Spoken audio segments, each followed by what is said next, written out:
Good evening, everyone. I will call tonight's legislative meeting Tuesday, August 11th, 7 p.m. to order.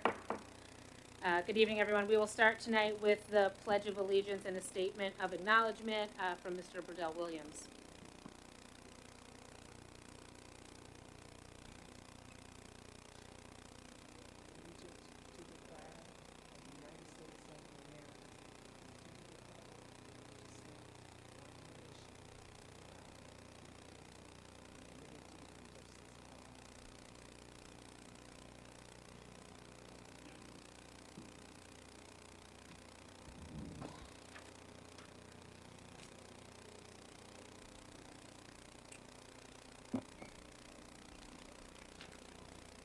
We begin this meeting with acknowledgement of and honor for the many legacies that have impacted our community, particularly those buried over time.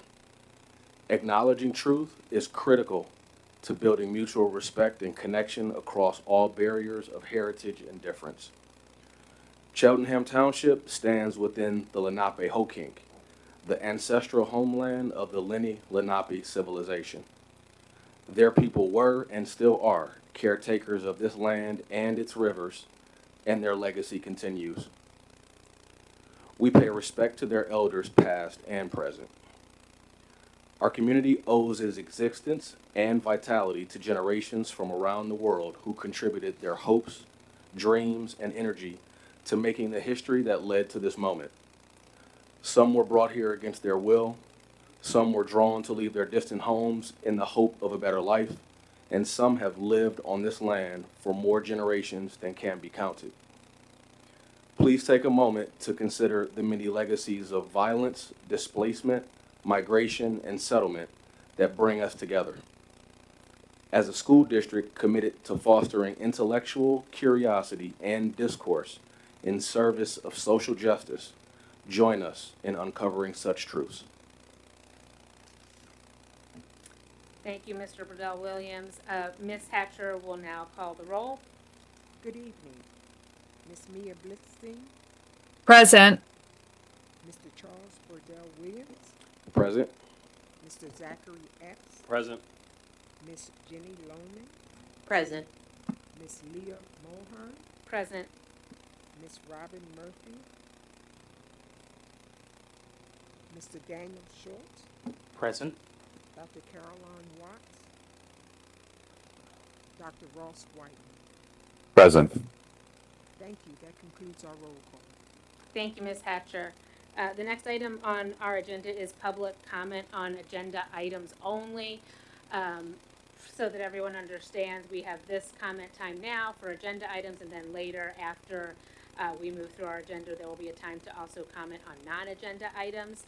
So anyone who would like to speak on agenda items will come to the podium. We will do the room first, and then anyone who is on Zoom, please state your name, where you reside in the district, the item you are commenting on from the agenda, and we will also be, the policy is that there's 3 minutes to speak, and we will be using a timer tonight just so I'm not trying to find a spot to interrupt, and so you'll hear a phone alarm go off when your 3 minutes is up to signal that it's time to move on to the next person so that we can get as many people to speak as possible. So if anyone would like to speak tonight on agenda items only, again, please state your name, where you reside, and the agenda item you are commenting on.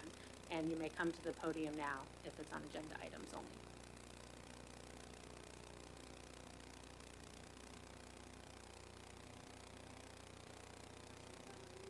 Freed, and I live at Landfair Road in Cheltenham. The minutes from the June 9th meeting read, the superintendent should report back to the board on compliance with the resolution at the next legislative meeting, which would be today, and therefore on the agenda tonight. May I proceed? So that item is not on the agenda this evening. It's not, but it was supposed to be on the agenda, and with the transition, it was not on the agenda, as it should have been. So that is something that can certainly be commented on this evening, but it would be for second public comment since it's not an agenda item this evening. Okay. Thank you, Ms. Reese.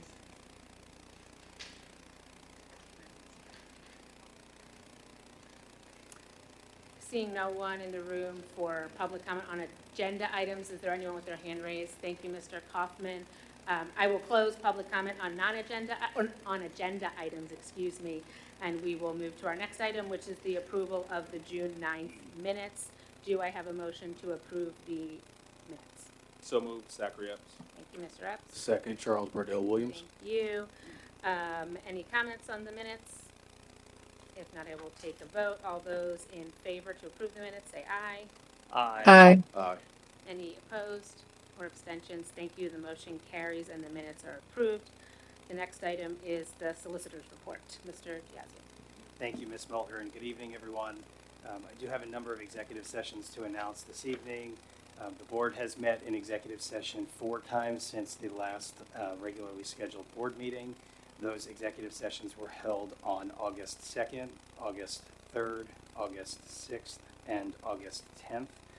All 4 executive sessions related to matters of personnel, related to the separation with the superintendent, and as well as the items that you see on the agenda this evening regarding the appointment of an acting superintendent. Thank you. Thank you, Mr. Diazio. Next, we are going to flip. I'm going to give the school board president's report first, followed by the superintendent's report. So good evening, everyone. Thank you for being here. We do have a full agenda as always, but I know that a lot of you are here tonight because of the football program and this board's obligation to ensure the safety of our students. I want to begin this meeting by addressing that matter directly. The board, as stated earlier, will provide time during public comment to allow those of you who wish to speak an opportunity to do so. This has been a tumultuous year for the district, for our schools, culminating just 13 days ago with criminal charges being brought against 4 former Cheltenham High School coaches and 6 players. A student was assaulted twice in full view of teammates in an unsupervised locker room. Families were traumatized, and the ensuing investigations, first by the district, then by the grand jury, have raised troubling questions about student safety and the way the district and this board have responded throughout the crisis. These events have breached the public trust, and we are deeply sorry for the pain and frustration that has occurred. The truth is that when the grand jury report was released, the board was relieved that finally, after months of investigation, the coaches and players in question were being held accountable. This was due in large part to the district attorney and the grand jury being able to use investigative tools that are not available to school-based investigations to obtain information, and for that we are deeply appreciative. While we may differ with the grand jury with respect to some of its findings about how the district and the board responded, the hard truth is that we must acknowledge that mistakes were made, and we must take action first and foremost to ensure that nothing like this ever happens again in our schools. And in doing so, we must earn back the trust and confidence of our community that students are safe in our schools. That work is underway, and tonight I want to reaffirm the board's commitment to resolving these issues.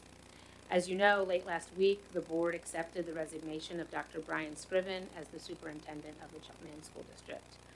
While we recognize that there's a deep level of frustration and concern about the district's future, we ask for your patience as we work to address these matters. Over the next several weeks, we intend to do the following: review all of the district's safety policies and practices at all district schools to assess the scope of the problem and provide detailed recommendations to improve them. This work will include consideration of the grand jury's findings and how to address them. We will conduct a top-to-bottom assessment of all district athletic programs with a focus on safety and culture.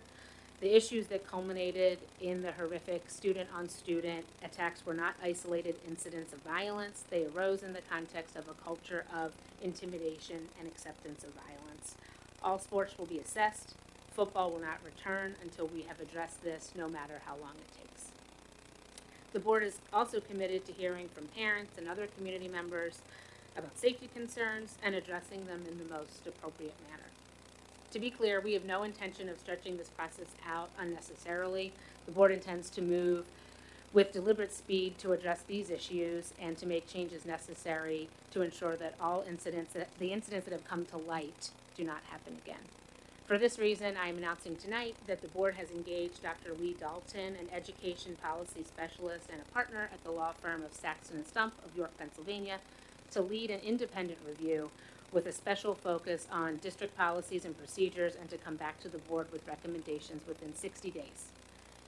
At the same time, I am pleased to announce that the board intends to appoint Chris McGinley, an accomplished Pennsylvania educator and administrator whose long experience includes past service in this school district as superintendent, to serve as our interim superintendent for the upcoming school year. We anticipate that Dr. McGinley will also play an active role in the review that I just spoke about, and provide his insight into the process. The board intends to hold a special meeting next week to approve his contract. I'm a parent of 3 kids in the district. I too want to be confident that when my kids go to school, just like yours, that they are safe every single day. The way forward will require not just an acknowledgement that we need to do better, but a commitment to the hard work of rebuilding public trust in the safety of our schools. Some of that work is already occurring, including ensuring that all staff members have current criminal history and child abuse clearances on file, and in communicating and reinforcing coach expectations, plans for improved locker room supervision. We have also begun implementing the recommendations from our Center for Safe Schools Safety and Culture audits. The board retained the Bucks County Intermediate Unit to audit our human resources functions, and on-site work for that audit is expected to commence later this month. The board is committed to implementing changes based on the recommendations of this audit. And the Climate and Culture Committee, which is a brand new committee, will meet for the first time this year on August 25th. Much work remains, and on behalf of the board, I want to stress that we are committed to committing resources to address these problems and to restore your trust. Finally, I want to say to our employees, we know that these are difficult days and that you are hurting right now given all that has happened. And as we move forward, we do so in the spirit of respect and continued admiration for the work you all do every single day. These incidents have tested us, as Dr. Scriven said last week, in ways that none of us anticipated. But we will work together through these issues so that the district remains true to its mission and creates an equitable and inclusive school community. And we will all be better for it, especially the students and families that we are privileged to serve. Thank you. I will now turn the meeting over to our acting superintendent, Mr. Joshua Sweigard, to make some comments as acting superintendent. We were very happy that he agreed to serve in this capacity for the board and the district in this time in between Dr. Scriven's departure and securing an interim superintendent. Mr. Sweigard. Thank you, Leah. For those of you who don't know me, I'm the Director of Business Services. I've been with the district for the past 4 years. Thank you to the board for their confidence in reaching out to me and asking me to be acting superintendent. As Leah just announced, my role here will be very short. My role is simply assisting the board in securing an interim superintendent, and my new role will be making sure the interim superintendent is successful and that we have a successful opening of school, and coordinating the board's effort and the community's effort to find the next full-time replacement superintendent. Right now, our focus on opening schools is on safety. We are in good hands. Dr. Johnson and I have been working tirelessly together this past week to make sure that school opening goes smoothly and that our students come back safely. Thank you, Mr. Sweigard. Next, we will move through our committee reports. The first report is from the Montgomery County Intermediate Unit, Ms. Lohman. Thank you. The Montgomery County Intermediate Unit Board of Directors met on Wednesday, June 24th, 2026 at 6:30 p.m. in person at the MCIU's main office in Norristown and over Zoom. Prior to the public meeting, the board met in executive session to discuss personnel matters and to receive the annual safety and security report. At the meeting, the board received reports from each one of the IU's 9 offices, and the board approved various contracts and agreements presented by those offices. Highlights of the meeting include board approval of the collective bargaining unit agreement between the MCIU and the MCIU Education Association with a term of 3 years starting July 1st, 2026 and ending on June 30th, 2029. board approval of a policy to record public board meetings and keep them posted online on the MCIU's website for 2 years. The board heard a report from the board's ad hoc committee on travel reimbursement policies and practices on the status of the independent review and investigation of the MCIU's travel reimbursement policies and practices. The chair of the committee noted that the board should receive a report shortly and more information would be forthcoming in August. The board approved 13 programmatic budgets for the 2026-2027 school year and received the 2026-2027 IU consolidated budget. The Office of Student Services reported that 3 new K-8 intensive autistic support classrooms had been opened by the IU and 2 9th through 12th grade intensive autistic support classrooms. The IU has also started an Autism Bridges program that is more aligned with grade level curriculum for students with autism in need of less intensive support. The next MCIU board meeting will be on Wednesday, August 26th at 6:45 p.m. at 2 West Lafayette Street at the IU's office in Norristown. This ends my report. Thank you, Ms. Lohman. Financial Affairs, Mr. Schultz. Thank you, Madam Chair. Good evening, everyone. Financial Affairs Committee met on August 4th in a hybrid format on Zoom and in the Administration Building. Following roll call and approval of minutes, the board was presented interim financial reports, which covered just the first month of the budget year. And then we had a review of the Pennsylvania budget, which was recently passed in Harrisburg, and we discussed its impact on our district. Ultimately, the majority of the state funding that was passed had been accounted for in our own budget processes in June. So thank you, Mr. Sweigard, for an accurate prediction of what we would be receiving. We then received an overview of an annual process. Every year, school districts, as a public entity, receives an independent financial audit, and that timeline goes over several months. So it was just a public review of what that looks like and what milestones to expect over the next year. And then we received a brief presentation of 2 change orders related to the ongoing construction projects, and those are both on this evening's consent agenda. Our next Financial Affairs Committee meeting will be held on September 1st, likewise via Zoom, as well as in the Administration Building. That concludes my report. Thank you, Mr. Schultz. Next, Educational Affairs, Dr. Whiting. Thank you, Madam Chair. The Educational Affairs Committee met at 7 p.m. on Tuesday, June 16th in the Administration Building and in a hybrid format via Zoom. The administration presented the proposed strategic plan, including new strategic pillars, goals, context, areas of focus, and potential evaluation and data that will describe our progress across strategic pillars. The proposed strategic plan was created through surveys and conversations with parents and students, teachers, staff, and administrators, and included community input from its inception to its finalization. The administration provided an overview of the outgoing strategic pillars and discussed the proposed incoming strategic pillars. Supported by a foundation focused on diversity, equity, inclusion, and belonging, new strategic pillars include excellence in teaching and learning, holistic social, emotional, and mental well-being, nurturing climate and culture, strategic communications, and effective operations, premier facilities, and fiscal stability and sustainability. The meeting included goals, the context of those goals, and planning steps across all 5 pillar areas. The plan was comprehensive and included more detail than can be provided in a committee report here. I encourage listeners interested in learning more about the strategic plan to access the recording or slides on board docs. The next Educational Affairs Committee meeting will be held on August 18th, 2026, next week at 7 p.m. in a hybrid format and here in the Administration Building. This concludes my report. Thank you, Dr. Whiting. Next, Eastern Center for Arts and Technology, Mr. Burdell William. Thank you, Madam Chair. The Eastern Center for Arts and Technology has not met since our last legislative meeting. The first meeting of the Eastern Center for Arts and Technology Joint Operating Committee is scheduled for tomorrow at 8 p.m. in the hybrid format. The link to that meeting can be found on Eastern's website at eastech.org. Thank you. Thank you. And if you would like to give the facilities report next. I do. Thank you.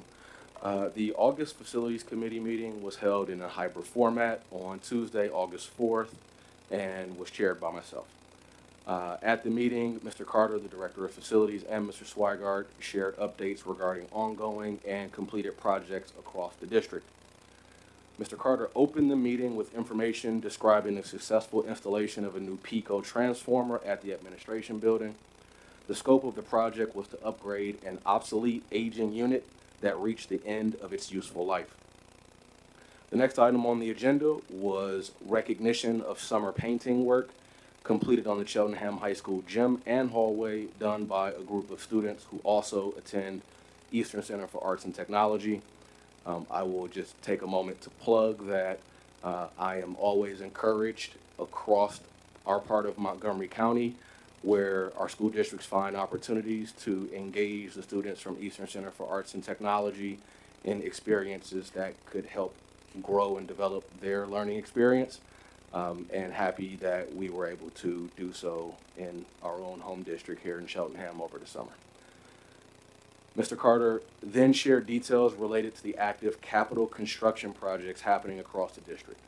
First, the CHS Stadium project has completed the final steps in the construction process, including laying of track and painting of the lane lines, as well as installation of gates and cameras. At the time of the Facilities Committee meeting, the district was awaiting word from the Township Fire Marshal about attaining the certificate of occupancy. This is the last step before activities can take place within the facility, and as one board member, I am excited for that opportunity. As for the other capital projects, the Glenside Elementary School expansion project is on time and due to be completed by the end of this calendar year, and the Cedarbrook Middle School expansion project is also on time and expected to be completed by the end of the 26-27 school year. All three of our large capital projects are currently on budget. Next, we heard a brief update on progress of the district's switch from School Do to FMX to track corrective and planned maintenance orders. The meeting then finished with an update on the Center for Safe Schools assessments and the facilities-related work that has been done based on its recommendations.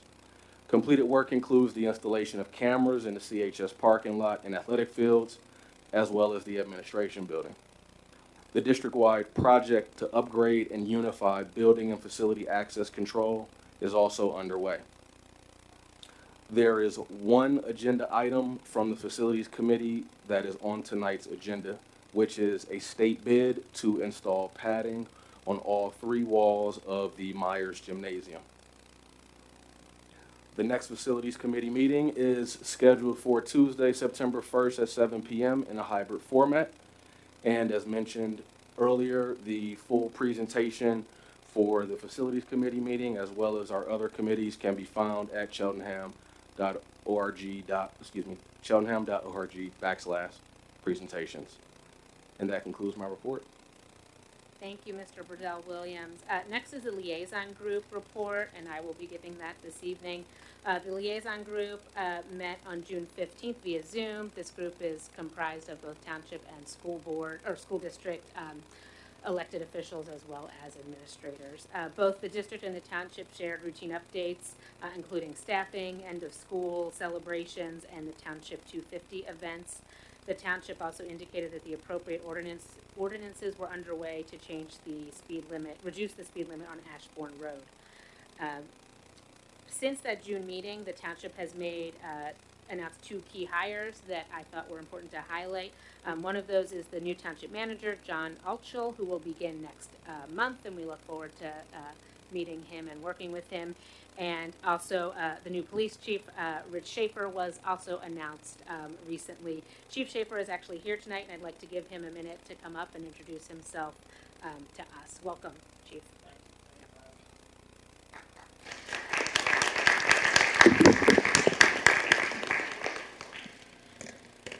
I am at this time Detective Lieutenant Rich Schaefer with the Cheltenham Township Police Department. On August 19th, I'll be sworn as the Chief of Police for Cheltenham Township when Chief John Slavin officially retires after 41 long years. New leadership gives us a chance to see things through fresh eyes, to ask what is working, what may need to change, and what we may accomplish together.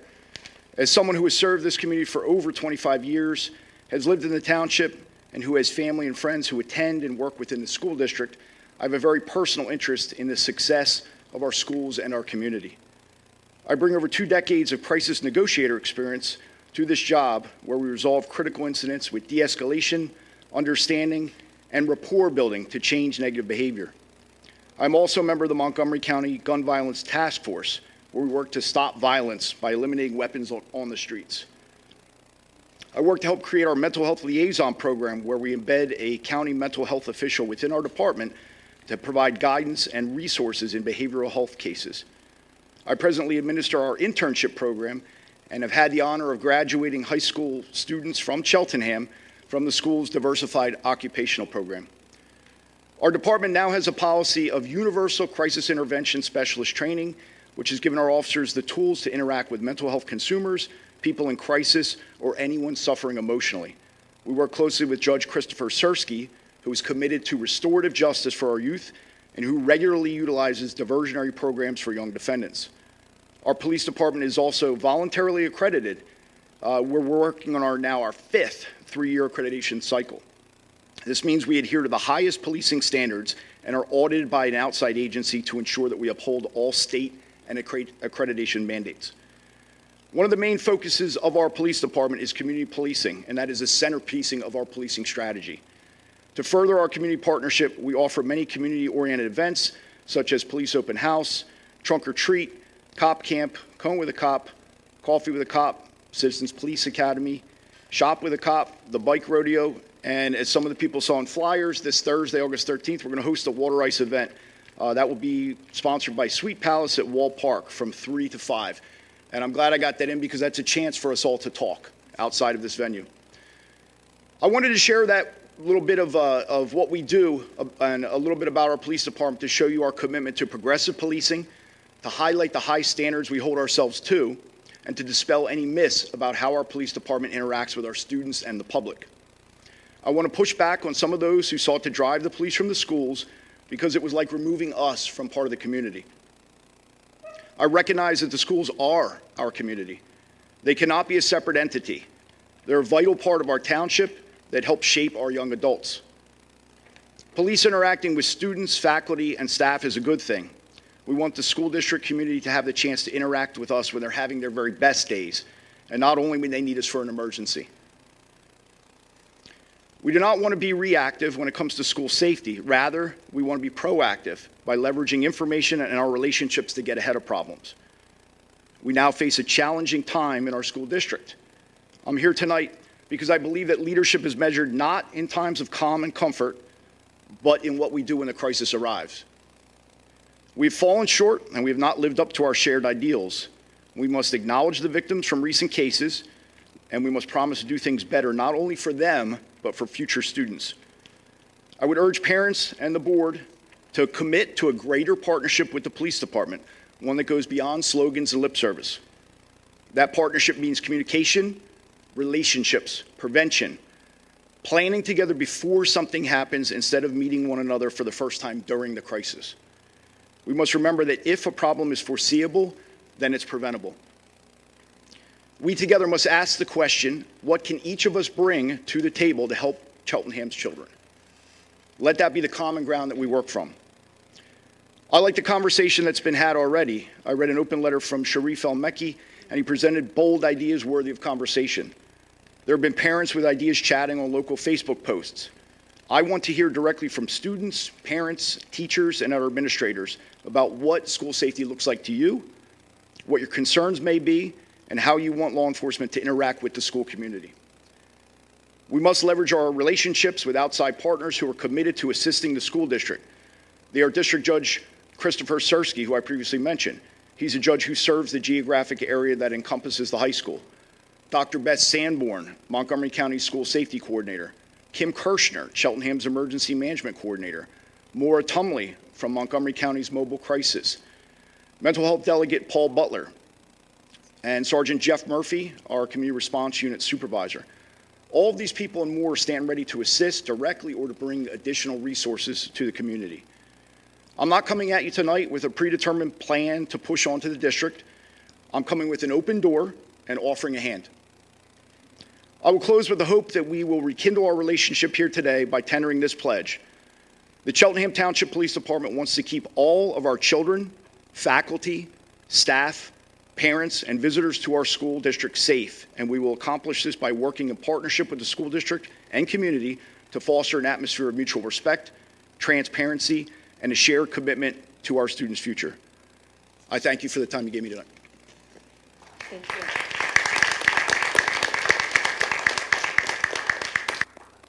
And I won't call you Chief Schaefer until August 19th, noted. Thank you. The next liaison group meeting will be on August 17th as currently planned.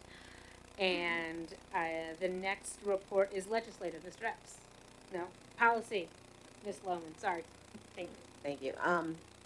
We have not actually had a policy committee meeting since the last legislative board meeting. Our next policy committee meeting will be on Tuesday, September 22nd at 7 p.m. here at the administration building and over Zoom.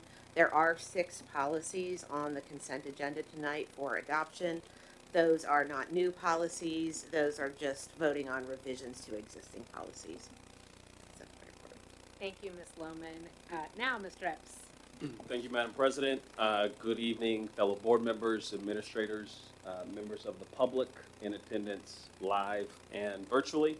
I'm reporting as part of the Montgomery County Legislative Committee. We meet periodically to discuss what's happening in Harrisburg, proposed and adopted legislation. We have not met since June when folks were still in session. The passage of the budget is the biggest item that's happened. You heard it from our Financial Affairs Committee. I did want to share a few items related to policy that also relates to the budget.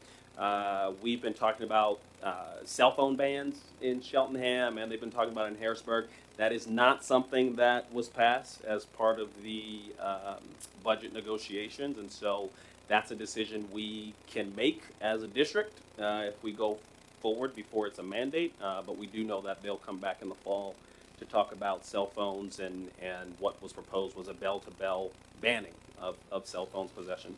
So that'll be a topic to be talked about this upcoming fall, as well as recess. Any parents of K-5 children, 30 minutes will be the requirement for recess for all Pennsylvania students from K-5, something that we want to track and follow, has an impact on our district. And then last but not least, our Representative Napoleon Nelson, who is a strong advocate for Cheltenham schools, introduced a bill around expanding the reporting requirements around hazing so that it's actually recognized as a form of child abuse and a mandatory, which requires mandatory reporting. And so I wanted to report on that as it relates to what I know a lot of folks in our district are following from various perspectives. So I want to thank Representative Napoleon Nelson as well as Senator Art Haywood.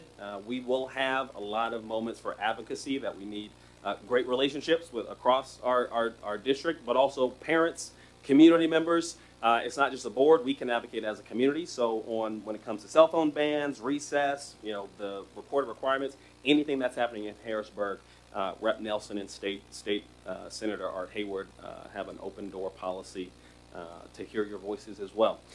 So we will reconvene as a legislative committee once the fall sessions are closer to coming into session, and I will bring back pertinent news to our community. Thank you. Thank you, Mr. Epps. The final report is the Cheltenham Education Foundation, and our liaison to that group, Dr. Watts, was unable to be with us tonight, and so I do not have an update for us there this evening. The next item on our agenda is the approval of the consent agenda. These items, some of them have been mentioned in various committee reports, and it represents a lot of the day-to-day business of the school district. Do I have a motion from the board to approve the consent agenda? So moved. Second. Thank you, Mr. Schultz and Ms. Lohman. Any comments from the board on the motion?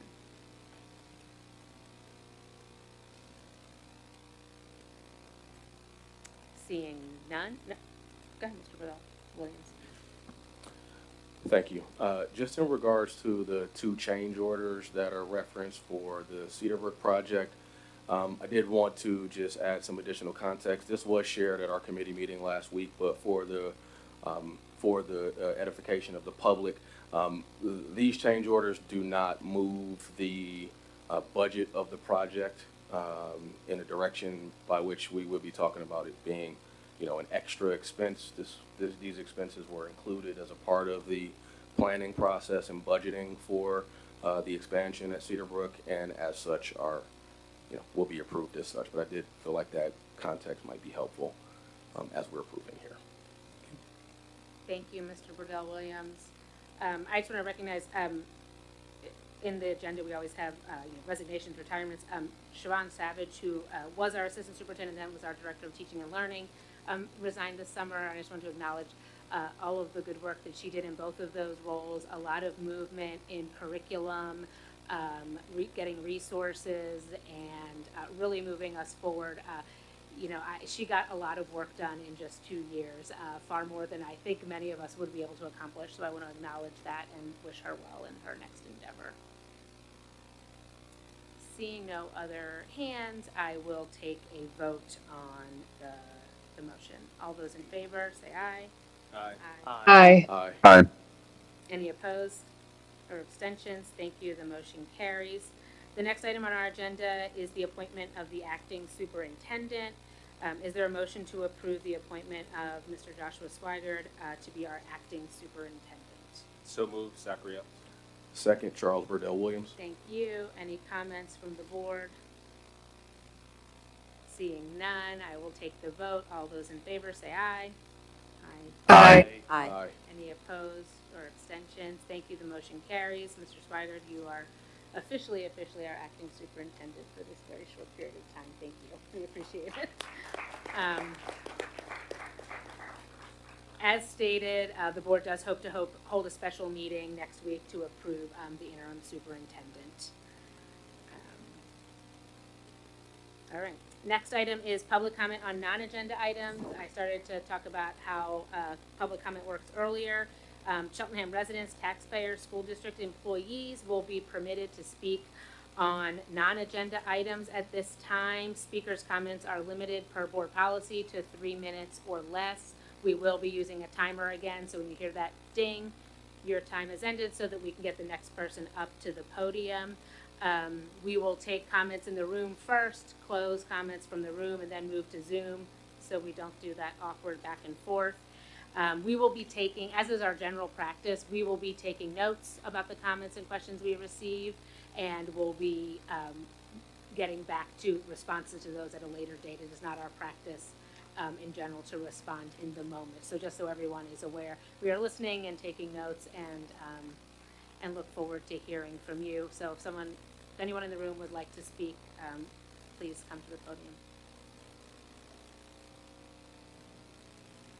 And please don't forget to state your name, where you reside in the township, before you start to speak. Thank you.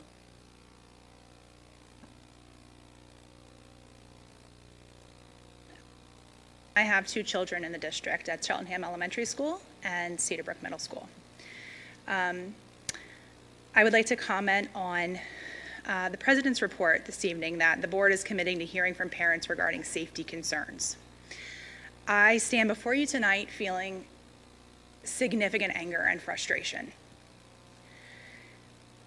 Myself and other Cheltenham Elementary School parents have met with administration, including superintendent, assistant superintendent, building principals and vice principals, director of special education, communications director, and a cohort of school board members 4 times this year to communicate our safety concerns, staff and student alike at Cheltenham Elementary. And at each time I've been told that you are listening, you're interested, and here we stand. There have been instances of inappropriate physical and sexual assault peer-to-peer at the elementary school level this year and in previous years at Cheltenham Elementary. We have pleaded over and over for updates to existing policies and for new policies to be implemented so that we, as parents attempting to support our children and meet their needs and keep them safe, understand exactly how you respond when a child touches another child inappropriately in the bathroom.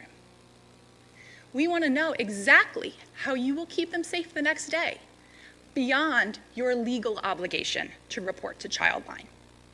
That is not enough. We want to know how you plan to support the victim, how you plan to support children who may witness such incidents. How will you support their emotional and social well-being so that they can be productive members of their school, not traumatized? Clearly, what happened at the high school is not a one-off incident. This is occurring across schools and across grade levels. And every time I hear a commitment to our student safety, I want to see the proof. Here we are with policies on the agenda tonight that read exactly the same as they did a year ago regarding child abuse, threat assessment. I understand your commitment to reviewing policies. How many times can we review the same policies? They are not adequate. We have reached out this year to parent groups represented here tonight, UPG, Cheltenham African American Alliance, and SEEK. And I really do want to thank you all for your commitment and for this decisive document that you're presenting tonight. Now you need to listen. It is not optional, and I'm done asking nicely. We now have criminal charges at the high school level, and we have children who are leaving our district and their own communities because they don't feel safe at their school. It is not acceptable, and I ask you to please move us forward in the right direction with decisive leadership who will come in and give specific actions to keep my child at elementary and my child at middle school safe all year long, along with their peers. Thank you.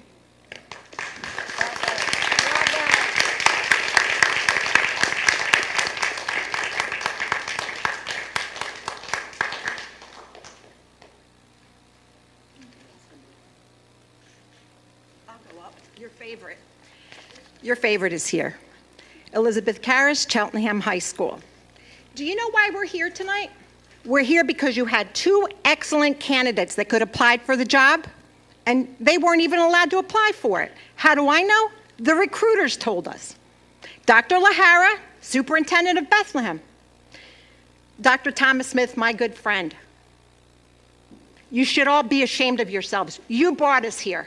The district attorney of Montgomery County told us you can't even protect our children, let alone our teachers. We have a saying in my country, the country that created education. On a deaf man's door, bang all you want, because they won't hear. The only reason you got rid of him was because you were afraid. You were afraid of the elections.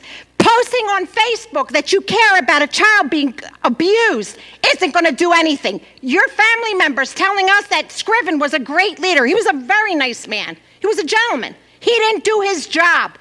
His family, his friends, you have the, the director of athletics. He was a counselor. Are you people kidding me?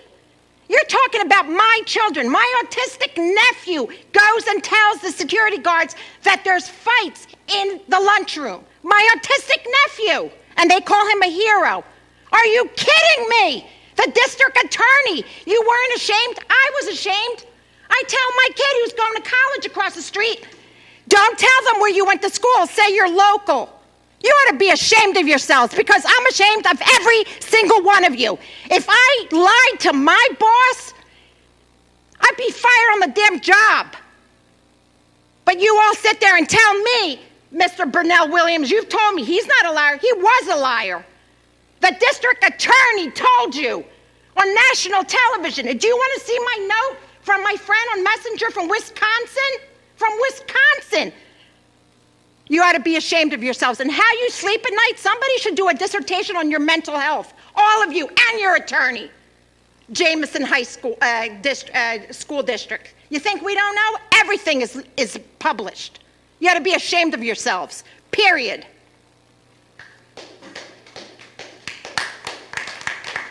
Thank you, Ms. Harris. Good evening, Board. My name is Caitlin Taylor. I'm a very proud resident of Cheltenham Township. My family lives on Johns Road, and we have 2 young boys at Cheltenham Elementary. I have 2 questions for the Board tonight. One is pretty straightforward.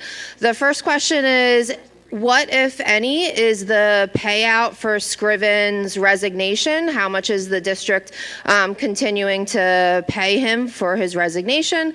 And my second question is, I would like to hear from board members, when or what made your thinking or confidence in him change, given everything that was happening with the football program, as well as at our home school of Cheltenham Elementary, and his total incompetence of handling things there, especially with parent meetings.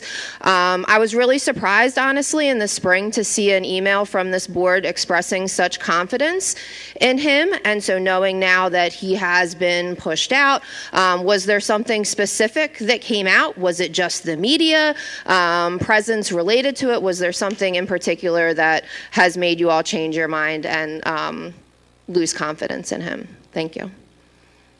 Thank you, Ms. Taylor.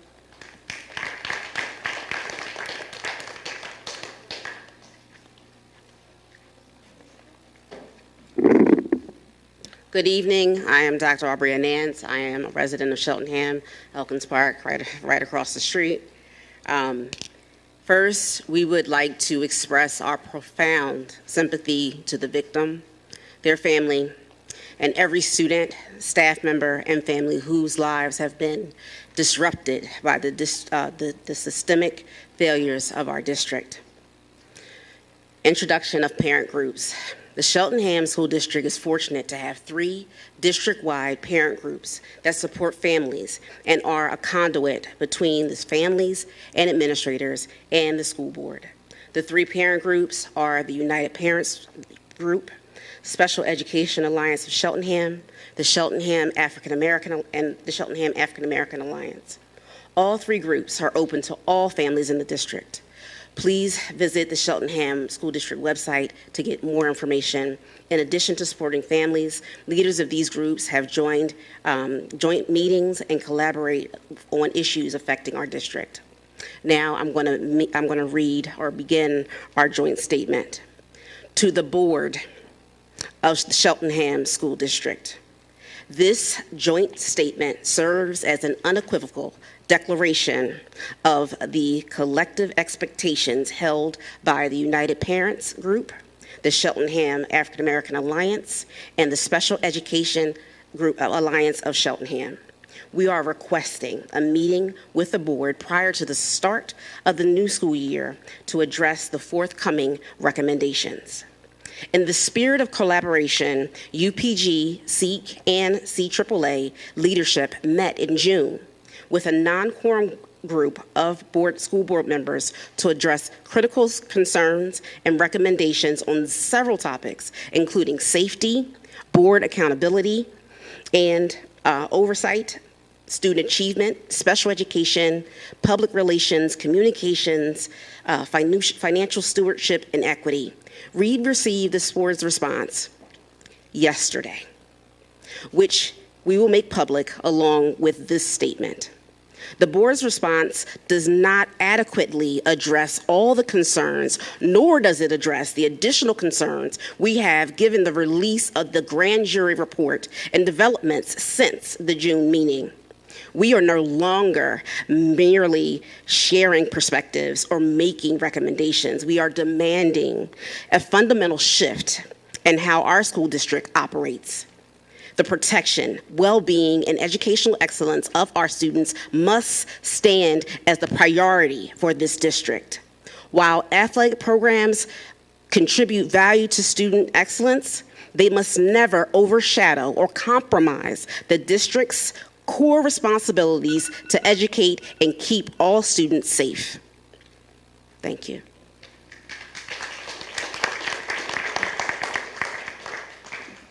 Good evening, Keisha Green. I reside in Elkins Park, and I am co-president of the Cheltenham United Parents Group, as well as co-president of the Band Parents Association. As elected school board members, you each possess both the authority and the mandate to implement the critical changes our district requires and to ensure there is proper oversight of the administrators that are hired to lead the district and schools. We urge you to enforce existing policies and create new policies if needed that allow full oversight and accountability across all levels. We expect immediate, measurable actions to rebuild trust in the district. As parent organizations, our priority is to focus on necessary system overhauls to ensure the safety, mental well-being, and academic excellence of the Cheltenham students. Consequently, we present the following list of requests to the school board, district leadership, and the incoming administration. Issue a formal, unconditional public apology to the victim, their families, students, teachers, staff, and the community. All these individuals have been impacted by the failures and lack of leadership that enabled this situation to take place. Prior to the first day of school, hold a mandatory community town hall to address the situation head-on and listen to the community. Implement comprehensive counseling and mental health support services for students and staff at Cheltenham High immediately. These should include victim services training by the Montgomery County Office of Victim Services or a similar external agency. Hold a first day of school assembly that is age appropriate across all schools for all students, teachers, and staff district-wide to strictly reinforce community standards and enforce a zero-tolerance policy regarding sexual harassment, bullying, and hazing. These assemblies and training should incorporate age-appropriate information and resources and should be conducted in collaboration with an external agency to ensure appropriate standards. Report district-wide safety and threat assessment data and keep it as an ongoing topic on each legislative board meeting for the next year to ensure follow-through. Publish the list of current safety team members for the 26-27 school year. Review and evaluate the memorandum of understanding between CSD and the police department with input and feedback from all stakeholder groups. Partner with the new police chief to reassess SRO presence and security team protocols. Rebuild security teams from the top down, and conduct mandatory formalized compliant training and education for all security team members. Require mandated reporter training and certification for every district employee, consultant, and contractor. Thank you, Ms. Green. Good evening. I'm Lisa Hessbacher. I'm a Wyncote resident and a parent in the district. I'm also the former Special Education Alliance of Cheltenham co-chair, and I'm currently on the board with UPG as well as with SEEK. Conduct an immediate audit of the clearances on file for all district employees, staff, and volunteers. Put in place a routine audit procedure for all child abuse, criminal background, and FBI clearances. Lobby aggressively for state legislative reform to mandate the classification of hazing as a reportable offense to Childline.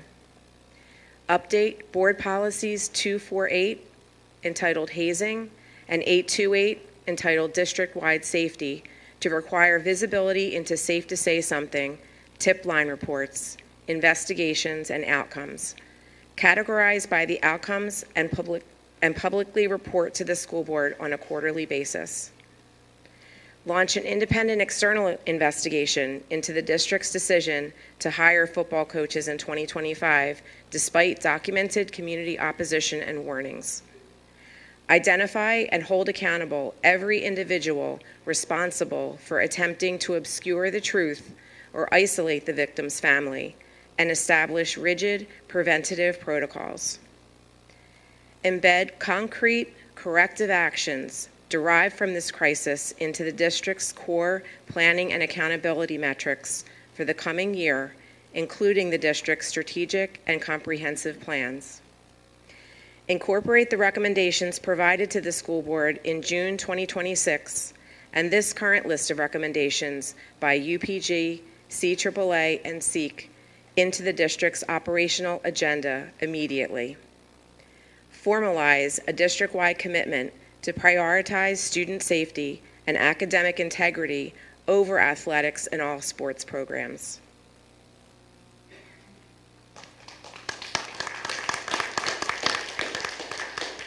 Thank you, Ms. Hesbacher. Good evening. My name is Alicia Kenchlow, and I reside in Elkins Park, and I have just one student left in the district now. I am the current vice president of UPG, and I'm going to continue with our recommendations. Publicly report to the community the full report from the Center for Safe Schools Safety and Behavioral District-wide audits, including action plans and timelines for required improvement in all schools. Conduct an immediate, transparent pulse check survey for all stakeholders to determine if the community maintains any confidence in individual board members, district leadership, and specific management roles. Publicly report to the community the full report of the special education program audit by Empower Ed School Solutions, Dr. Jenna Rufo, with action plan and timeline for required improvements. With regard to the football program rebuilding, mandate that mental and behavioral health interventions must be baked directly into the blueprint of this program's redevelopment. Protocols to manage and monitor its progress must be included. Immediately put in place restorative justice measures for the affected student body. Immediately enact mandatory, recurring student-centered hazing training and strict preventative policies as an act of future prevention. Next, review Policy 123, student athletics, and clarify code of conduct, superintendent-approved rules for student conduct, and academic eligibility. Publish a formal athletic handbook, I know that's been in waiting for some time, to post on the district website, provide mandatory training to all student athletes and their families. Restructure the district's hiring and vetting process to meet the highest standards of research depth, visibility, and rigor compared to other top districts. Complete an exhaustive external audit of all board policies and bridge every procedural gap between existing rules and standard operating procedures. And there was one more that I think we skipped over, which is require mandated reporter training and certification for every district employee, consultant, and contractors, including paraprofessionals and therapists, and extend comprehensive training to parent volunteers as well. Thank you. Thank you, Ms. Kinslow. Good evening, Sayuda Douglas. I am a resident of Elkins Park, and my daughter attends Cedarbrook. I am a UPG board member.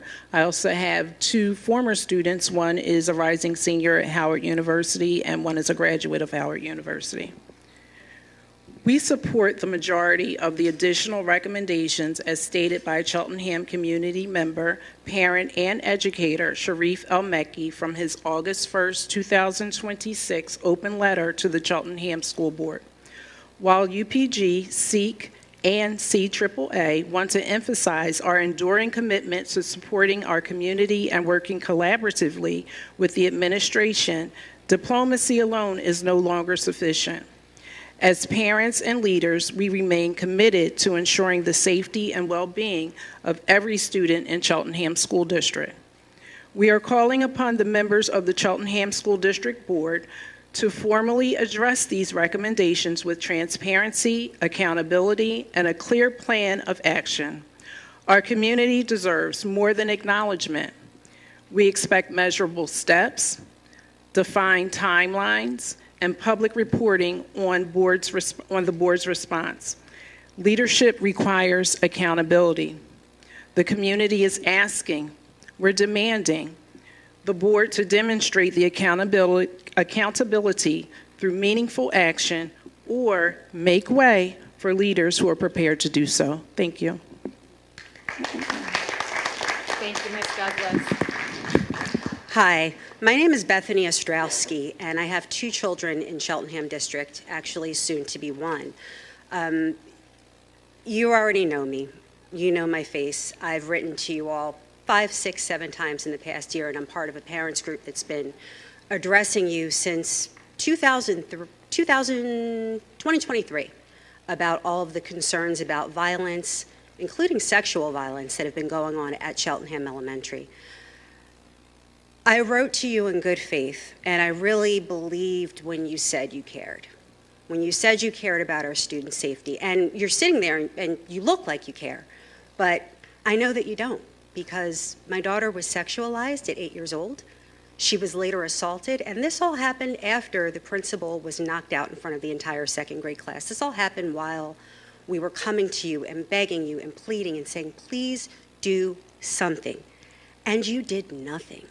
Dr. Scriven did nothing. We are longtime Cheltenham parents, homeowners, business owners. We've been here for a long time, and my daughter deserved a lot better than that. In fact, her pediatrician and 2 therapists wrote to you saying, please, send Juliet to a different school because she needs it for her mental health. And do you know what you said? You said no. You wouldn't transfer her to Wyncote after she had been hurt. You hurt my child, and now we're trusting another district because we cannot trust you. We have withdrawn her. And I wanted to look you in the eye and tell you that you hurt my child.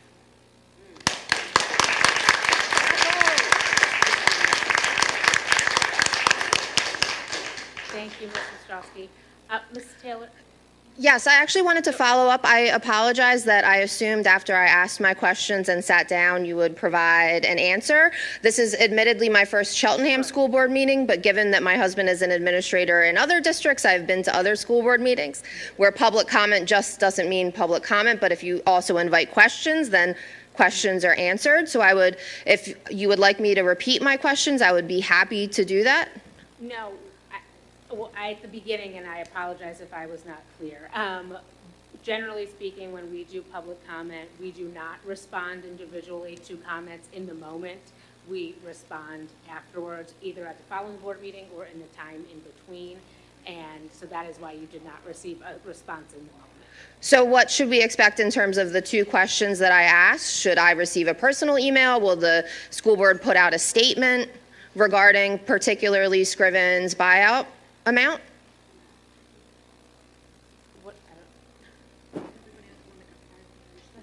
I think that item will be addressed at a future meeting. It will be part of the public meeting. So I should plan to attend a future meeting to hear the response to those questions? Yes. Okay, thank you. Thank you, Answer the questions now. You don't even seem to know how she would get an answer.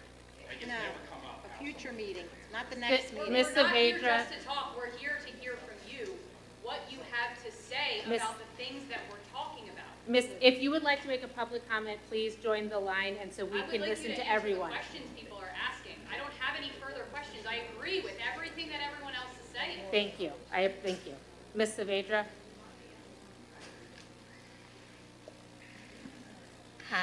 Good evening. My name is Elizabeth Saavedra, and I'm a resident of Elkins Park. Our children attend Cedar Brook and Cedar Brook East. My husband and I echo so many of the sentiments we heard tonight. We just wanted to add 2 additional items: staff morale and community involvement. The board and district leadership must move beyond accountability to present a comprehensive plan for supporting the amazing Cheltenham School District staff. They must consider how to prepare our high school teachers to support their students who are grappling with not just the actions of their peers, but the inaction of the adults who are supposed to protect them. Consider how to support the staff at Wyncote Elementary who are wondering how to work with an administrator who demonstrated such a lack of empathy towards a mother. Consider how to support the staff.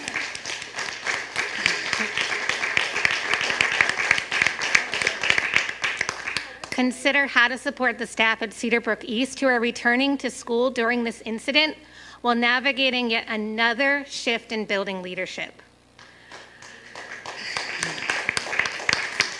Consider how to support all the staff members dealing with the guilt, the anger, the distrust, and the uncertainty. The plan must include structures for supporting the emotional health and well-being of staff members across the district as they process this incident. The plan needs to include professional development specifically geared towards helping staff address the needs of the students and the colleagues who will come to them for support. And the plan needs to include how we show our deep appreciation. These amazing educators could have left and gotten jobs in other districts, but they are choosing to stay for our community. We need to show them how much this means to us and how truly grateful we are for all that they do. In only a few short days, staff will be returning to their respective schools. The district needs to lean into the needs of the staff. District and building leaders need to evaluate the schedule, ensuring there's ample time for staff to discuss the incident and process their feelings. The district needs to establish pathways for staff to share ideas and ways for the district to move forward. Above all, the staff must be made to feel valued and appreciated, not just acknowledged. This plan should be shared with staff in a way that allows for feedback and be presented to the community with allowances for public comment, at least by the October board meeting, if not before. The plan must include clear, actionable steps with monthly timestamps and accountability measures. And practices and opportunities established at the start of the school year, because they need to happen fast, need to continue as students return to buildings. A situation of this magnitude requires immediate action for our staff, coupled with long-term work to boost morale and ensure retention. We also truly hope district leadership leans into the community for support. Despite the recent headlines, there is so much good happening in our schools. Like our staff, families are continuing to choose Cheltenham. We want to be part of navigating the challenges, developing certain structures to rebuild trust, and spreading that good. There must be specific opportunities for community stakeholders to join in supporting our schools. Transparency and urgency are paramount. Our community deserves it. Thank you.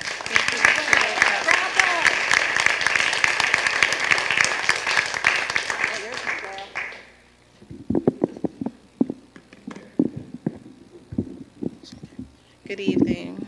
All right, sorry, can you hear me? Good evening. My name is Tara Knox. I reside in Elkins Park, and you all know me very well.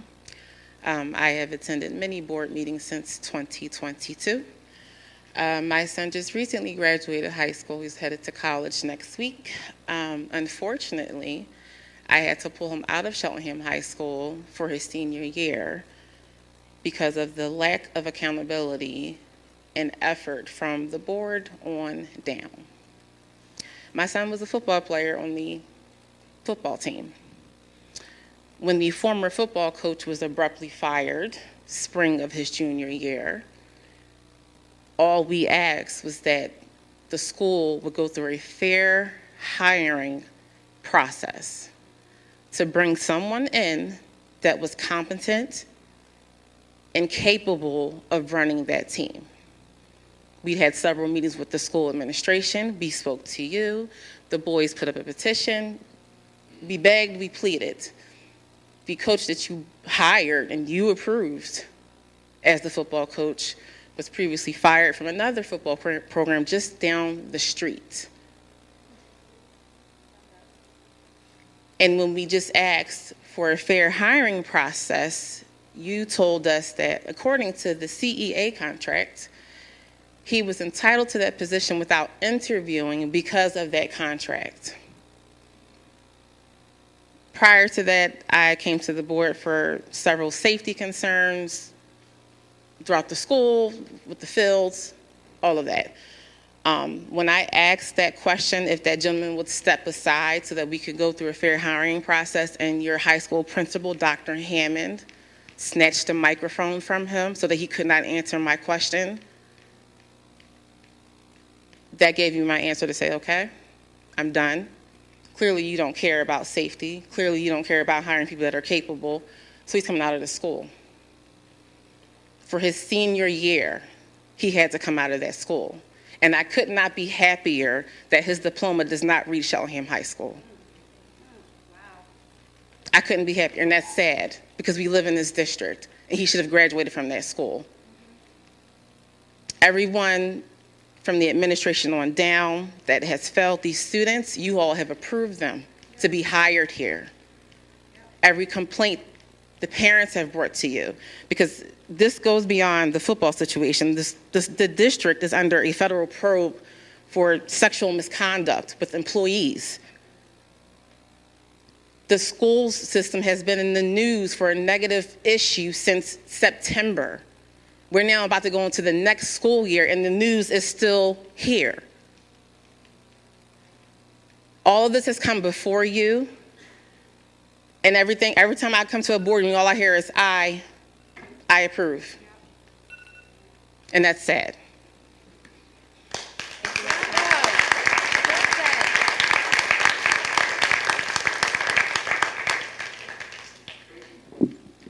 Hi there, I'm Annie Scazzeri.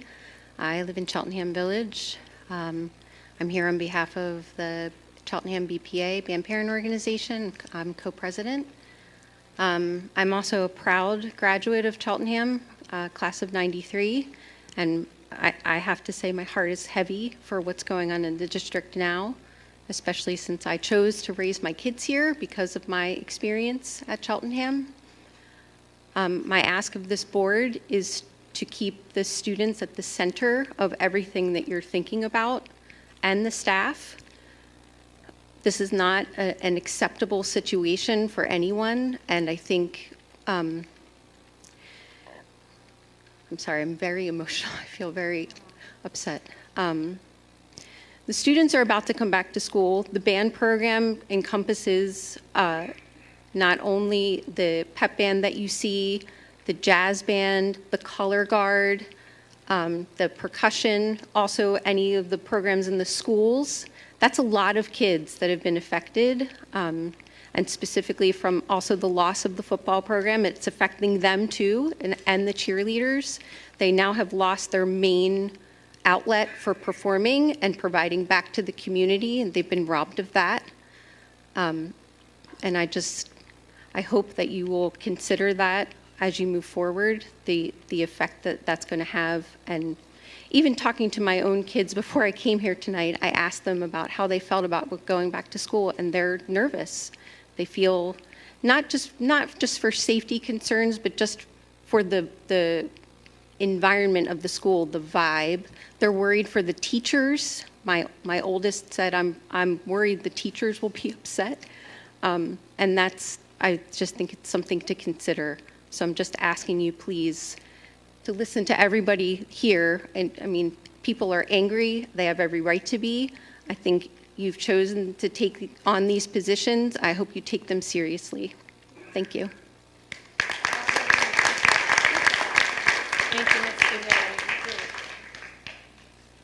Hi, good evening. My name is Chuan Cowens. I'm a resident of Elkins Park. I have a recent graduate of Cheltenham, class of 25, who's going into her sophomore year at LSU. And sadly, I have a son that I had to withdraw for his senior year from Cheltenham because I don't feel safe with him being there anymore. My son was a member of the football program. I'm here tonight to talk about something that goes beyond football. I'm here to talk about accountability, transparency, and what happens when parents and students raise legitimate concerns and those concerns are not taken seriously. Because what happened with Cheltenham football didn't just begin in the fall of '25. Warning signs were there long before that. In the spring of 2025, parents came to the administration with serious concerns about the appointment of former coach, Mr. Tolbert. We did not simply express an opinion that we didn't like the choice. We asked that he be interviewed rather than simply appointed, as Ms. Knox said, a fair interview process, which was not done. We raised concerns about his history in Abington Township, and we provided evidence to support those concerns. We then came before this board and raised those concerns directly. At that point, the district had an opportunity to listen, an opportunity to investigate, to ask those difficult questions, and to make sure the person being placed in a position of authority over our children was the right person for that responsibility. But that wasn't the only warning. Our football team captains even met with administrators and voiced their concerns as well. Think about that. It wasn't just parents. It wasn't just adults outside the program. The young men who were actually part of the team were trying to tell administrators that something was wrong. Parents, students, and members of the football community were raising concerns. We eventually met with football coaches ourselves and asked that he step down. During that meeting, the administrator would not allow him to even speak, which was Dr. Hammond. That should have been a moment when the district stopped and asked itself, what are we missing here? Instead, the concerns continued. Then came the football season. Events occurred that the district was made aware of, and yet parents of the football team were not notified about what was happening until October 17th. This is where I believe the issue of accountability becomes particularly serious, because when they know about circumstances involving our children's football program that could potentially affect their safety, their well-being, or the environment in which they are participating, parents deserve to know. We entrusted our children to this district. We trusted the adults responsible for them to make decisions that protected them. But parents cannot protect their children from circumstances they don't know exist. And that lack of communication put every young man on that team in a vulnerable position, and that was wrong. And it was not consistent with the transparency that this district repeatedly tells our community that it does value. Transparency cannot simply be a word in a district mission statement. It has to mean something when the information is difficult. It has to mean something when the truth is uncomfortable. And it has to mean something when communicating with parents might create difficult conversations. Because transparency after a crisis is not enough. It has to happen before. That's what I want this board to understand. We're not standing here asking you to acknowledge that everything that went wrong was because one person made a bad decision.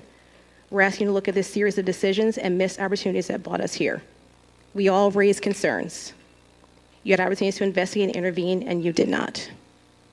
That's the question you need to answer. Thank you. Thank you, Ms. Cowens. Sorry. Good evening, board. I was not going to make a public comment today, but after hearing all these stories, Ben, can you make sure you tell us your sorry. name and where you live? Yep. I'm Ben Sampson. I'm from Ashbourne Road, Cheltenham. I was not going to make a public comment today, but after hearing all of these stories, I figured I would make it aware to the public and both the board and the administration of my own personal experience in the high school. I'm a rising junior, currently going on to Eastern Center for the Arts and Technology. I have many friends in the school, both in sports programs, in band programs, in music programs, in theater programs, etc. And all the time this year, I've heard them say that they wanted continuity with the district, at least for 1 year. We met with Scriven about that. I am on the superintendent student council. That was not given to us this year. I understand that there was many unexpected situations given out this year, but I'd also like to inform that there were many fights, almost 5 fights I could count at second lunch. And I only saw one administrator, not even the security, intervene in those fights, and that was Mr. Mark Hoff. The security at the high school is lackluster at best. I have seen them sitting down, looking at their phones, doing quite literally nothing. And to be perfectly honest, that does not make me feel safe in an environment where I'm supposed to feel safe and learn. As many of the board members know, I'm a very STEM-oriented student, and I have proposed a course that is currently running this year called radio broadcasting. When I was proposing that course, I had many people come up to me saying that they would like to take that course, but many would not take that course as they would be moving out of the school district this year. This is due to safety concerns. I have seen firsthand how lackluster the school's safety is. Though we have a lot of technology, and I can account for, or I can say that we do have a lot of technology, the physical security that was graded on the Center for Safe Schools assessment was a low grade. Though it was averaged with other calculations that gave it a B+ or a B- average, the physical security was given, I believe, a D, which is very low. I'd like to make that aware to everybody. Thank you. Wow. Thank you, Ben.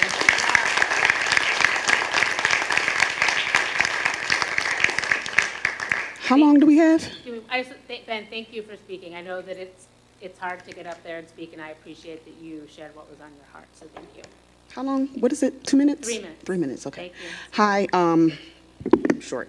My name is Stephanie Curry. I live in Elkins Park. I'm also the PTO president of the Cheltenham High School.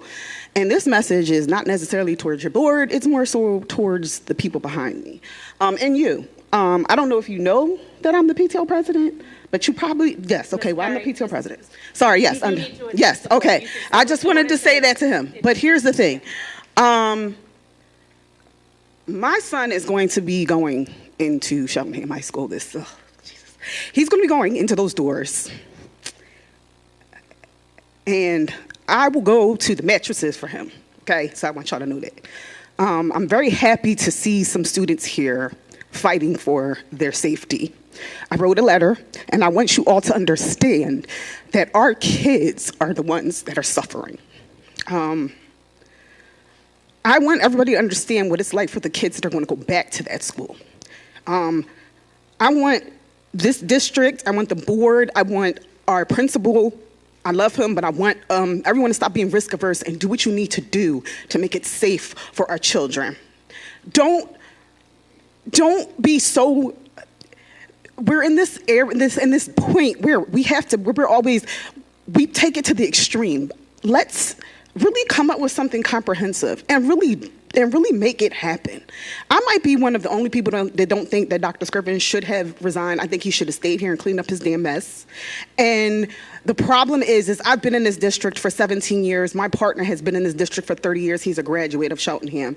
And I don't have enough fingers to tell you how many superintendents we've had, how many principals we've had. We just want consistency. And I'm just the lowly PTO president, but I am there every day. I'm boots on the ground, okay? Everybody in there, except for this young man apparently, knows who I am when I walk in that door. I'm vocal, I make my points heard, and I'm always talking to people. And for the parents behind me, because apparently I can't look at y'all, email me, call me, Instagram me, whatever you need. Please join us. If you don't want to join the PTO, join SEEK, join CAAA, join any type of organization that will protect our children, because that is where I'm at. I'm here to protect our children, and I'm also here to be here for the teachers, because they are really at the bottom. And I want them to know from me that I'm here for them this year, and I will try to do my best to make sure that this school year is the best, because we have to stop this revolving door of Cheltenham. I'm proud to be a Cheltenhamian, or whatever you want to call, but I need us to stop being a revolving door. I need us to stop that. I need us to change that directive. I need us to be great. And that's all I have to say. That's all I have to say. Thank you, Ms. Perry.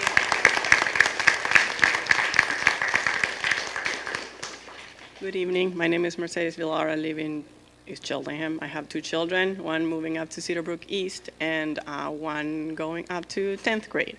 I think also most of you know me already from previous meetings and continued discussions in person and over emails. I think today what I just wanted to add to what everybody has said, first of all, I wanted to thank, looking at them, this group of parents that have put together an impressive, stern, comprehensive document that should guide a lot of the decisions that need to happen. And it takes a lot of work and time. But also reading through this and reading through minutes and agendas, I see a lot of audits and reviews and external investigations and policies. And I can't help but feel that none of that matters if when all of that is in paper, we don't enforce it. Many of the things that are here, like making sure that everybody has a clearance, I'm sure there's a policy for it. It would be illegal to not do that. So if we don't enforce that, then what's the point of waste our time writing new policies? I'm pretty sure that if a child assaults sexually a classmate, the policy doesn't say that the solution is to move them to another classroom and do nothing about it. And like that, we have so many examples.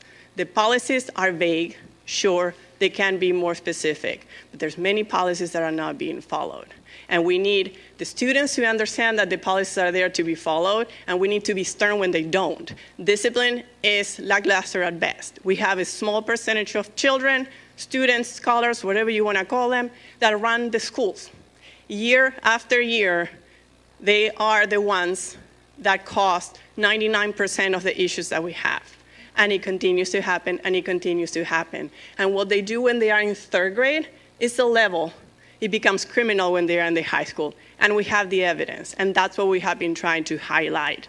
When we let go of behavioral issues that are not acceptable, and we try to present it as, we'll deal with it without telling anybody because of confidentiality, but the reality is that we're not dealing with it, but nobody knows. That's how we end up with the things that we're ending today. So we need the board to make our administrators accountable. We need the top level administrators to make our principals and vice principals accountable, and the teachers when they fail at what they need to do. And then we need all of those people to keep students accountable. And students need to see that it matters, and it does make a difference if I am behaving and following that code of conduct versus not. Because what happens is that the ones that don't never see consequences, never lose privileges. What we do is we change the policies. So we get rid of community lunch. So the ones that are vaping somehow are not going to be vaping at 7 in the morning. They still do. So we need to stop catering to a small percentage of students that are really, and I know this might not be popular, and I don't care, but I've seen it at many levels. We need to stop allowing students to do whatever they want with no consequence, because we're paying for it. We're in the news for it. And this could have been prevented with the appropriate culture. So that's all I have to say.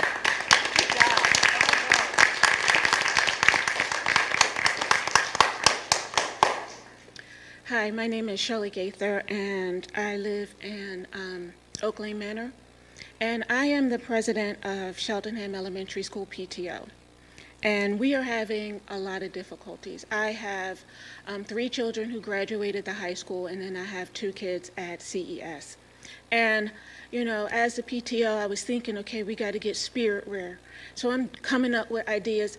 Half our parents don't want to wear anything that says Cheltenham on it because they're embarrassed. They don't want to go out into public advertising that they are from our district. And they don't want their children wearing it either because they get asked questions, they get looked down upon. And then, you know, we have CES. It stood for Caring, Exceptional, and Safe. The other group of parents don't want to see that. They're like, our school is not caring and it is not safe. And they don't think it's very, you know, exceptional, especially looking at the our numbers, our education numbers, and from the reports. Cheltenham Elementary is not doing well at all, and we have not seen a lot of changes. A lot of parents are upset about children exhibiting, you know, sexual behavior or sexual assault. There were parents. They were complaining about it. Nothing was done by the board. Some people, there were investigations. There were maybe, I don't know who did the investigation, but there were kids that at home in their life before they even came to kindergarten had been sexually assaulted. Those kids were put back into that home, or who that perpetrator was, they were put back in there. And those kids still exhibit those sexual behaviors as a sexual predator. They're still making comments to little girls. They're still touching other kids. And the school district is like, okay, well, there's nothing we can do. We got to keep the kids in the home because I guess that they couldn't prove assault or whatever, but what's happening is those kids are assaulting the kids in our school. Just this summer, the school district had their name, not just because of the football team, but because there was another high school graduate who attended Cheltenham Elementary who was found with, I don't know, about 130 child pornography on their in their computer. They were engaged in that. And my point is that, you know, when you have a child, when you have someone who's in kindergarten, in first grade, and they are touching someone or they're saying something, that needs to be an immediate investigation. It doesn't need to be, oh, let me just call home. It needs to be, why is this kid hypersexual? Something needs to go beyond just, oh, well, you know, don't do that, Tommy. You know, that's not okay. And so what I'm asking for is not just safe touch education for all of our students, but also mandatory counseling for students who are accused of SA as a requirement for coming back to school. That's what I'm looking for. Thank you. Thank you.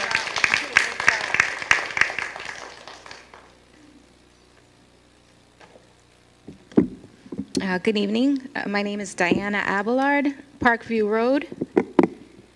I wasn't going to speak tonight, but I want to share my sentiment with the board. I have 2 children at Cheltenham, in Cheltenham School District. One is going to be a rising 10th grader, and the other one is a rising 6th grader.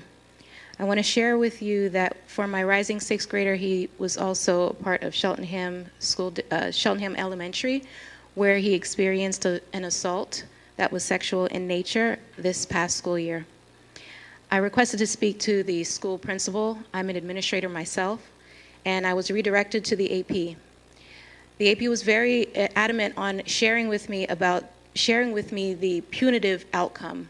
And while I understand that there needs to be a punitive outcome for such behavior, I was more interested in the restoration of the school community. I wanted to hear that there was going to be an assembly where we could discuss this kind of behavior and that this would not continue. I was told no. I was told that that was not necessary because it is not a school issue.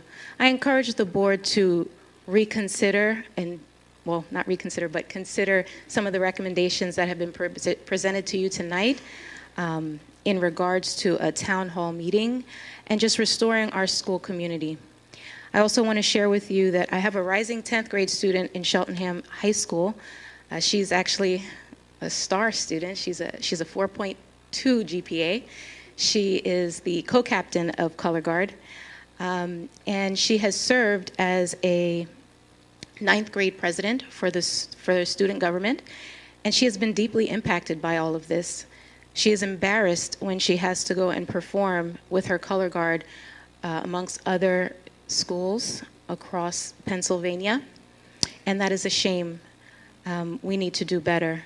I heard tonight that you guys are looking into revamping some of the clearances and procedures that you guys do here. I also want to encourage you to make sure that it is done with fidelity and that it is intentional and not just a box to be checked. There's Act 168, Act 126, mandated reporter.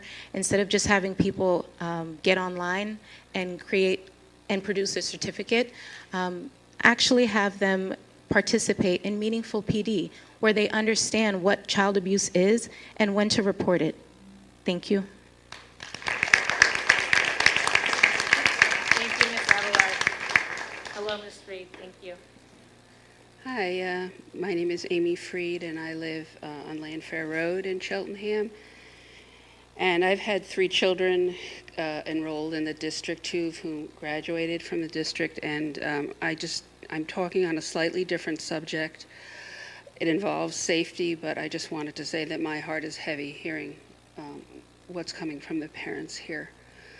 I'm here representing Cheltenham Immigration Response, CIR for short. And I'm speaking to the resolution that was passed on June 9th at the last board legislative meeting. It was entitled Welcoming Schools Resolution and Safe Zones Policy. The minutes from the June 9th meeting read, quote, the superintendent should report back to the Board of Commissioners with this, the board, with this resolution at the next legislative meeting, which would be today, and therefore that's why I stood up before. I do want to thank the board again for passing the Welcoming Schools resolution, which helps to ensure that students that attend Cheltenham schools, documented and undocumented, are safe from unwarranted detention by federal officials. I want to thank the board also for the email that contained the resolution that was sent out on June 12th to parents and guardians. And that also, I haven't seen it on the website yet, but at the last meeting, we were told that was going to be on the website and to be available to be translated into the 7 languages, in addition to English, that are most prevalent in the district. The last section of the resolution, Section 8, directs the superintendent to communicate to staff, students, and families the importance of this resolution. To this end, quote, this resolution should be posted at every school and distributed to all staff, students, and families using usual means of communication. Since the June meeting, we have requested a meeting with Dr. Scriven, and Dr. Scriven responded that the meeting would be scheduled. We wanted to discuss with the superintendent progress on implementation or what they plan to do next year of the resolution as it reads, as well as discussing how to possibly make the resolution more robust and closer to the legislation, which is currently in the proposed and is in the PA State House and Senate, and that's available generally. Given the resignation of Dr. Scriven and the appointment of an interim superintendent, and I'm sorry I came into this meeting not knowing that there wasn't somebody else appointed, we want to remind the board that the recent controversies, or the recent heartfelt things, should not allow this issue and the actions required by the resolution to slip through the cracks. We also ask that the board ensure that the interim superintendent be instructed to meet with representatives of our committee within the next 2 months. Judy Heath, an active member of the community in our committee who could not be here tonight, has agreed to be the contact person for facilitating such a meeting and for communication in general. I have permission to give her phone number to the appropriate person who is here at the meeting tonight. Thank you for your attention, and would you point me in the direction of the person that I should give Ms. Heath's phone number? Thank you, Ms. Freed. Mr. Kaufman will take that information for you. Appreciate that.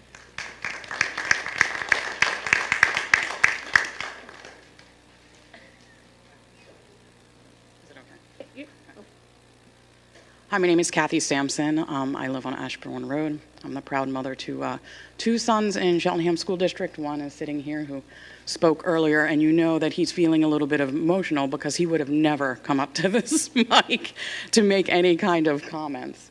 But I think that all of us are so sad and so angry, and we want to be proud to live here in Cheltenham.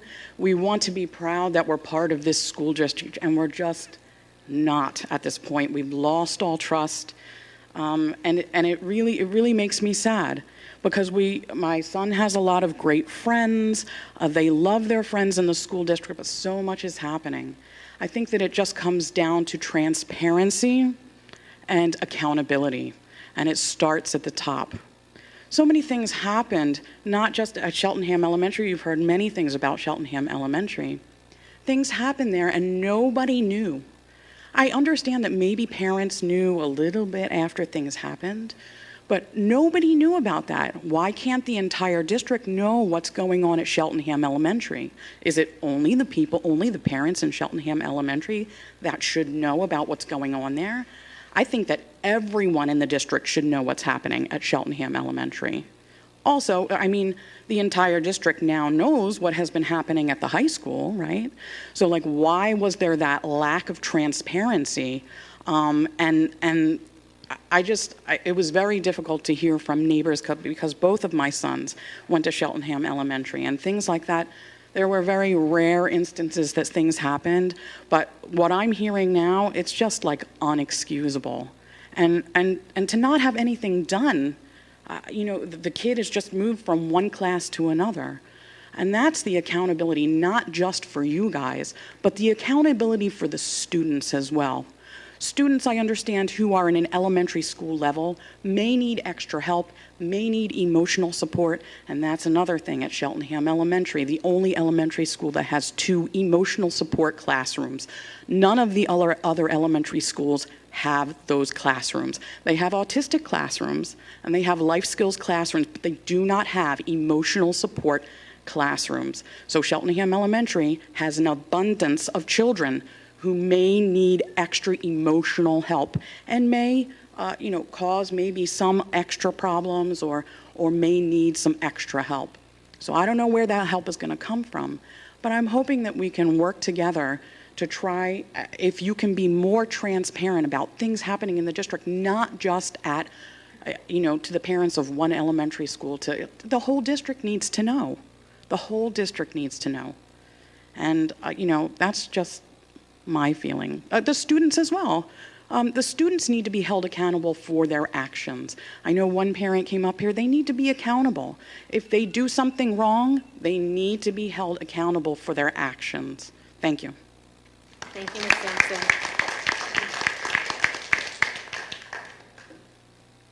Hi, I'm Maeve Gavin. I live on Ashbourne Road. I'm a mom of 2 little girls at Wingcote, and I wasn't going to come up here, but this hasn't been addressed yet.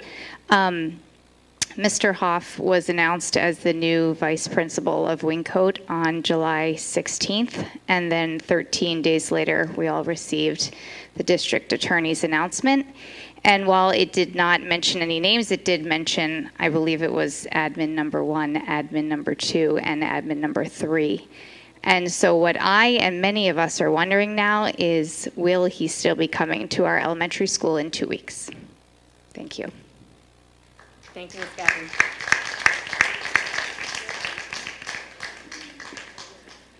Good evening. My name is Julian Saavedra. My wife Elizabeth spoke earlier. I wasn't going to say anything either, but I feel compelled to come up and speak as well. I live in Elkins Park. I have 2 children. One is at Cedar Brook. One is going to Cedar Brook East. I'm going to say that we've had an excellent experience in the district so far. They both attended Winco Elementary School.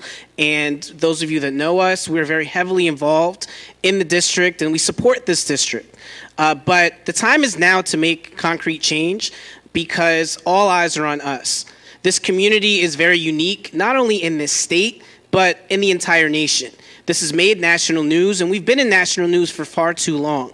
Tonight, I've listened to story after story after story of negative experiences, and that's not the case for every student in this district. So how are we communicating to the nation that we're going to do something concrete? It's not the time for review. It's not the time for looking at things. That's gone. That's done. How does trust get restored? By action. Talk is cheap. And at the end of the day, we have to have concrete action. And so I ask that please take the time to take different measures that are not the norm. If you're being asked to respond to questions, then break the norm and respond to questions so the community knows what's happening. Give specifics, be transparent, and most importantly, understand that our children are listening and they're watching. I had to sit down with my kids at our dinner table a couple weeks ago to explain to them, a 5th and 6th grader now, 6th and 7th grader, that the superintendent is leaving his job, the same superintendent that my son served on his advisory board. My son has been in different spaces speaking about his experience here. And we had to explain to them that there's issues in Cheltenham happening. And our job as a family is to make sure you tell your friends that you still love this district. So I ask, how are you going to communicate to our children what's happening? Because they're watching. They're watching social media. They're watching everything that we see and everything that we say. And so we need to take unorthodox measures to communicate to them on their terms. Not sitting in a board meeting, not sitting in this space, but outside of this. We need to go to them. And I ask you as a board, please make that your intention. Go to the people, go to the schools, make your presence known, and show action. And not just action for the beginning of the school year, but for the entire year. The trust has been broken, and it's going to take years to rebuild it. Years. This is not just a quick thing, and then it's over. We hire a new superintendent, and things are changed. It's not going to be like that. And so I ask that you give us very concrete steps, and you show us visibly what the actions have been so that the trust has been restored. We are here, and we are supporting, and we will continue to support. But the time is limited, and we're watching. Thank you, Mr. Saavedra.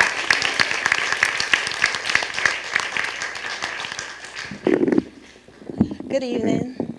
My name is Akeisha Deary. I reside in Elkins Park. I'm a parent of 4. Our oldest went through the district. He's in his senior year of college, and we also have a 9th grader, 11th grader, and a 4th grader. As I said, I'm Akeisha. I'm also the president of CAAA, Cheltenham African American Alliance. It's good to see everybody here. Not to talk forward, but as we know over the last few years, I think the media has kind of put a spotlight on some of the things that have happened, but I think we can all say this has been an issue that has been persistent over time. And unfortunately, the last incident that became public kind of was the tipping point. We definitely believe that true progress requires action and real change. It happens when we stand together. I'm a true believer that the power is with the people, and we are the people, and we have the power.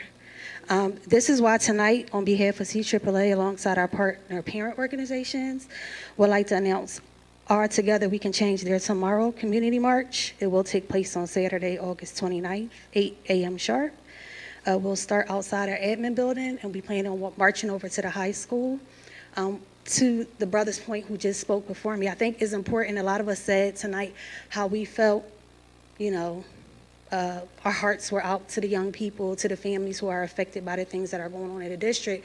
But as parents, we also know that, we have, those of us who have children in the district, we have kids who will be opening, coming through these doors in the next 2-3 weeks. As a parent who's pretty tapped in with my kids, from time to time, check emails myself, I will say that I haven't seen any communication sent to the young people just to reassure them that, even if we don't know it's going to be okay, that at least the district is putting effort into trying to make sure it is okay. And to say that we care and to say all those things, I understand. And, in some ways it at this point comes off as lip service because action is through what you do. And, we can't assume that every family is having these conversations that some of us are having with our kids. So we invite everybody in the community. This is a community event to come out on the 29th. It's a Saturday before our kids go to school. We will be meeting out here. We thank the township officials. We thank those who have been responsible to our outreach to make sure that this event is safe, is one that's organized. But we have to take back our power. As the people, we can't be reliant. We see what we see and it's not being done in the ways it needs to be done. We have the power and we need to step up. So I'm glad to see everybody here tonight. I hope that this board gets it together because I believe you had the potential to do so. But at this point, your words mean nothing. Thank you, Ms. Berry.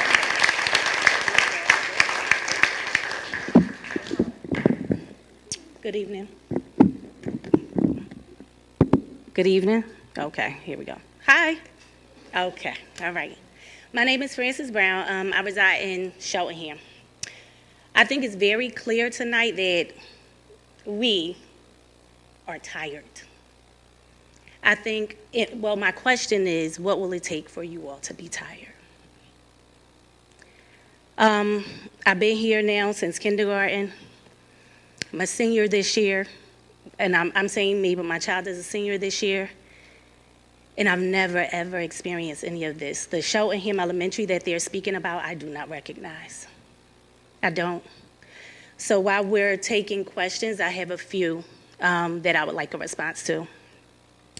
The first one is, why was Scriven allowed to resign and not terminated?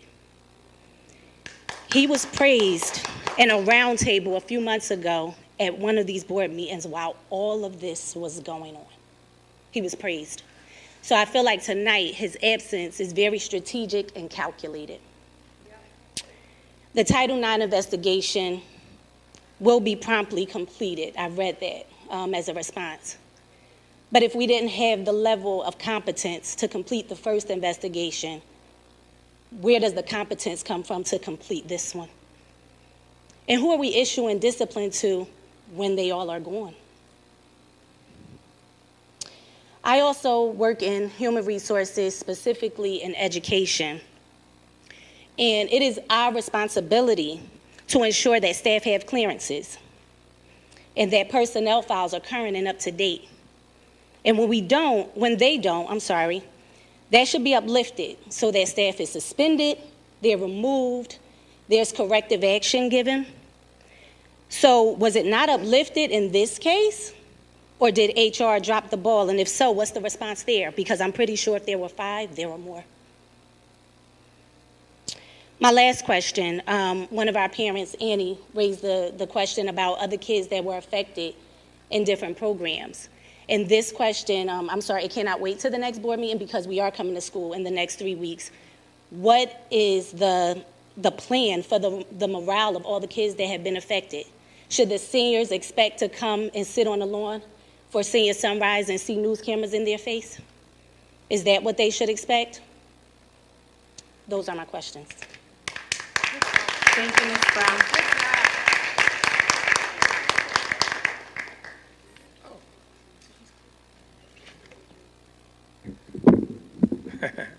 Hi, my name is Edward Miller. I'm a 37-year resident of the Grove Park neighborhood of Glenside. And I'm not sure where to begin. I'd like to identify myself as an ironist. If I were merely a cynical ironist, I would probably be laughing this off.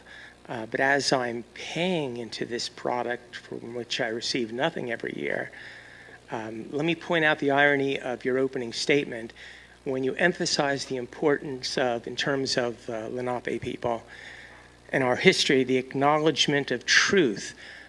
There seems to be no acknowledgement of truth from you folks.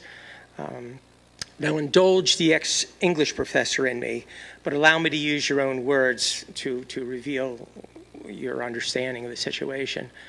Ma'am, you said mistakes were made. Do you know why humans generally use the passive voice? They use it to avoid identifying agency. They use it to avoid responsibility or taking any responsibility. So let me rephrase mistakes were made. We, the members of this school board, have made egregious mistakes in our capacity to govern the Cheltenham School District. And this is going to sound like a rhetorical question, but really it's not. I don't know you folks personally. Maybe you're good people. But why are you here? I mean, you're clearly not intellectuals. Your speech is characterized by endless blather. Your template is something that comes out of any bureaucracy. Really, why are you here? You're volunteers, so it's not for the money. It's not obviously out of any deep analytical interest in what constitutes great education. Why are you on this board? Is it ego? Is it a power trip? Do you like having control of a multi-million-dollar budget? And I can see blank faces now, and I'm being confrontational, and it's unfair because it's like throwing a punch at someone who can't hit back, right? So that's the whole protocol. But I dearly would like to know why you're doing this job. You could resign. You could say we failed miserably. Let's connect the dots. I'd like to correct this one lady who spoke earlier and said that we've been in national news for these horrendous incidents since last September. And of course, what she meant to say is we've been in national news for at least 9 years now. In 2017, we had the brawl in the high school in which 7 teachers and 3 safety officers were injured. 2 were hospitalized, a concussion and a separated shoulder. And the point is that so many of the people who have preceded me here have made over and over again is these are not isolated incidents. They happen again and again. That kid with the gun, he had a round in the chamber. He had 2 fully loaded magazines. He could have killed 24 people had not someone noticed that butt of the gun protruding from his waistband. This isn't a joke, folks. I mean, really, if you don't want to do the job, really invest yourself wholeheartedly in it. There's no shame in just saying, I don't want to do it anymore.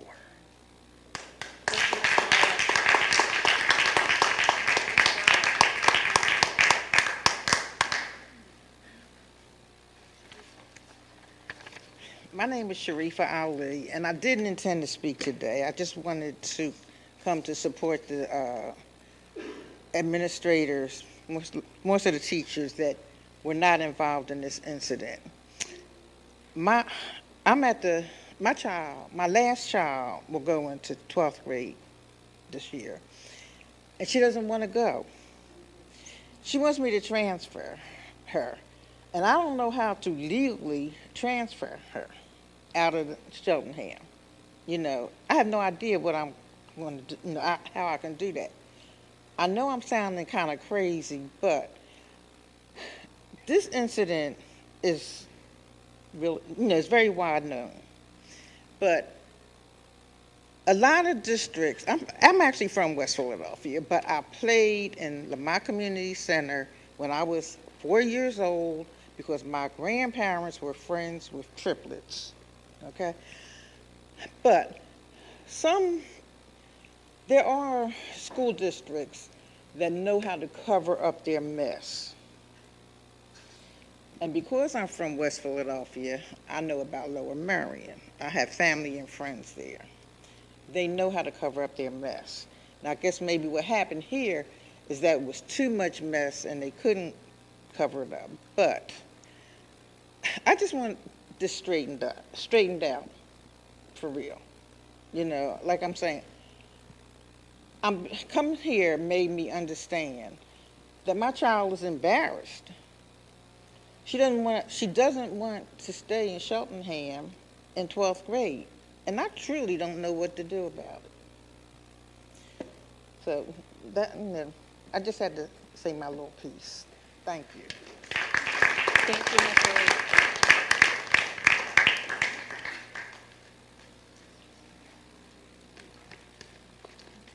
Since I've already spoken, I'll speak officially now. My name is Shayna Levi Nielsen. I live in Glenside. I have, this microphone is not operating well. Okay. I still no. Can you hear me? Yes. Wonderful. I have 3 children. I have 1 rising 3rd grader and 2 incoming kindergartners who will attend Glenside. I live around the corner from the school in the neighborhood.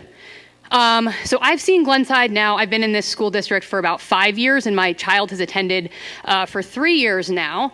And just to kind of summarize some of the themes that we're hearing here tonight, I think, I don't know if I'll be the final comment, but it sounds like everyone is really concerned about a lack of effective action.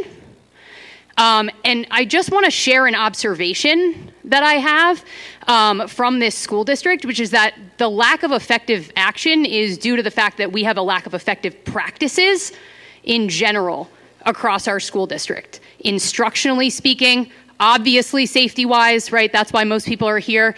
I don't have children in a school where they feel unsafe every day, and so that is not something as a parent that comes to the front of my mind. But I will tell you that I'm extraordinarily concerned about academic performance of our children. I think that is one area in which Brian Scriven did a disgraceful job of leadership.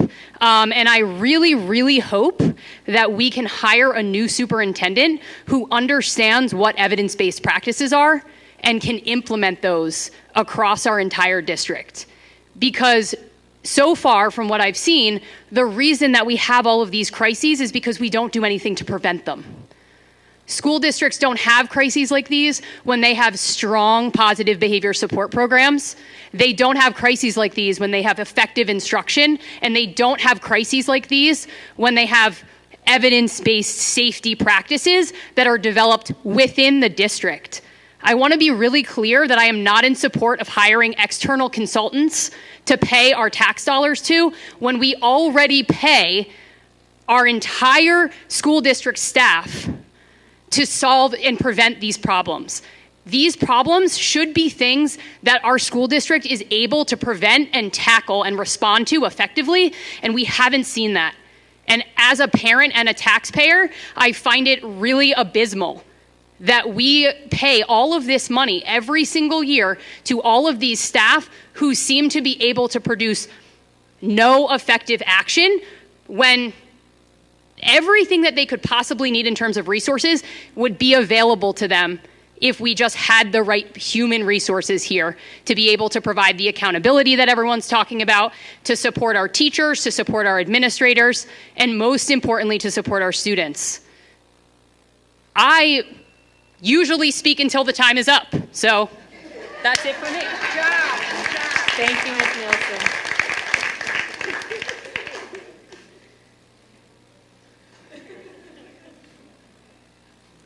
I don't see anyone else coming to the podium right now. Thank you to everyone who did speak. I will now move from the room, and we'll take our questions from Zoom before we close public comment.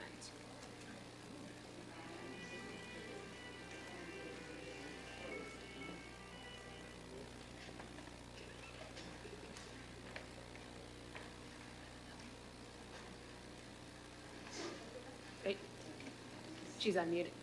You guys hear me? Can you hear me? Schroeder, you can go now, please. Thank you. Okay. My name is Elizabeth Schroeder. I live in Elkins Park. My son is starting 5th grade at Cheltenham Elementary School, and these problems have been going on since my son was in kindergarten. Most notably, 2 incidents happened at the end of the school year. The one incident involved my son. It started after school with my son being verbally assaulted by 2 other students. They were calling him different curse words and the N-word. It ended with my son being punched in the face 3 times by one of those students who has 50 pounds on my son. That child is still allowed to come play after school, even though I talked to the principal about this. That child is still allowed to play after school. The other child, my son believes, did not receive any consequences or was even talked to at all. The following week after that incident, my son got into a spat with a classmate of his. His teacher talked to him and said, "What's going on? This isn't like you." My son told her it was hard to control his emotions after he was being punched in the face. What support has been given to my son, you asked? Nothing. No support was given to my son after this incident. No support was given to me after I reached out to the principal and the assistant principal asking, why is this child allowed to come play after school after assaulting my son? Why are they not being made to pick their child up in the office? The child who assaulted my son has had numerous incident behavioral problems at the school. He was required to leave the after school program due to behavioral problems, which is why he started playing after school, which my son has done since kindergarten with very minimal problems before this. So when that child showed up the first time, I told my son, we're going to go home after this incident. He showed up, it was a few days later. Another incident occurred. The boys were playing after school, 4th to 5th grade boys. Another boy wanted to join. They were told no, there was too many kids. He went to tell his mother. That mother, that adult, came over to the kids and started threatening those kids, telling them, I fight children, I'm going to get somebody to fight you. One of those kids then called his mother. His mother showed up. A physical fight ensued. The first mother threatened the second mother to shoot her in the head with a gun from her car. Those kids then went running. This was told to me by a parent of one of those kids. This was told to me directly from those kids. And I was told a CES employee helped to intervene on that fight. The only thing that got sent out to CES parents was a letter from Miss Nelson saying, this is the pickup rules after school. So I inquired about this. Why were parents not told about this? I only know because I'm friends with the parent of the child. Parents weren't told it. I said, what happened to this? Did any discipline occur? Can you just confirm to me that something with this parent? She said, I can just refer to a board policy. So I don't know whether board members are aware of that. I want the public to be aware of that this occurred on CES playground with CES students and CES parents. Like I said, these problems have been going on since kindergarten. As you can see, my son has not, or as you can hear, my son has not received any help from this traumatizing incident that he went through. My son is amazing in school. His teachers praise him. Year after year, I've received nothing but good things about my child. Yet he has internalized these incidents and he's been witnessing incidents since kindergarten. I'll ask him how his date was, knowing about an incident, and he'll tell me it's fine. I said, what about this? This happened. It's so normalized to him now. He's like, oh, right, that did happen. Kids screaming in the classroom next to him. Kids having to go in their class. Kids having to go out of their class because a child is assaulting a teacher, assaulting another classmate. And then we're doing maybe the legal bare minimum, if that. Thank you. I have been. Ms. Schroeder, is that it? Yeah, the yes. timer went off. I don't know if you could hear, but thank you. Okay.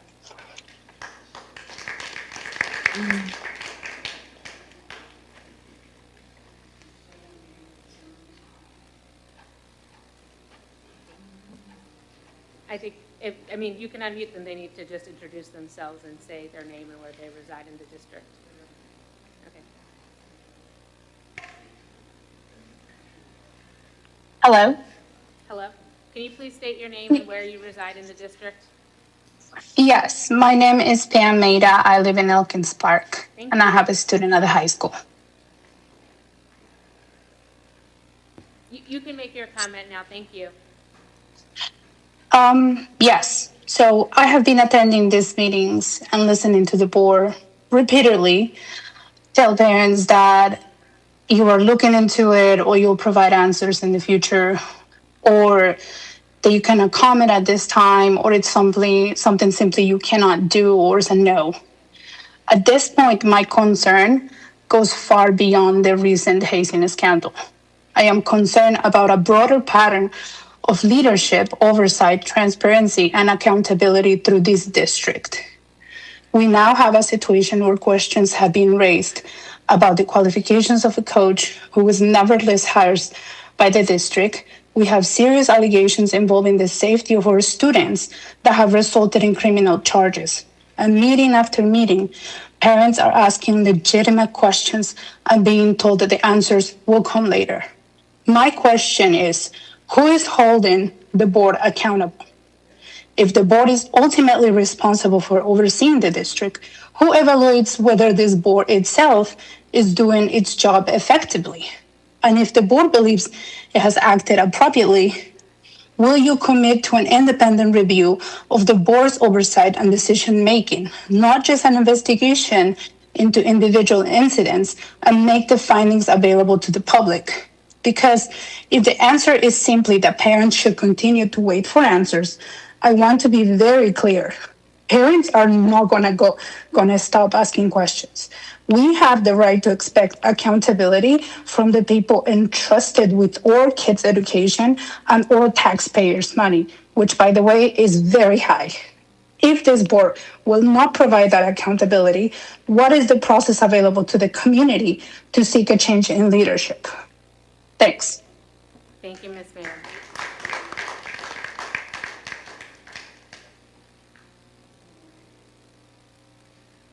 All right, thank you, Mr. Kaufman. Thank you to everyone who came and spoke and shared with us. We sincerely do appreciate it. And as I stated earlier, questions will be, we have collected them, we have made notes, and I will commit to figuring out the best way to communicate that so that you do have the answers to your questions. The next item on our agenda is just information about future meetings. They are all as listed.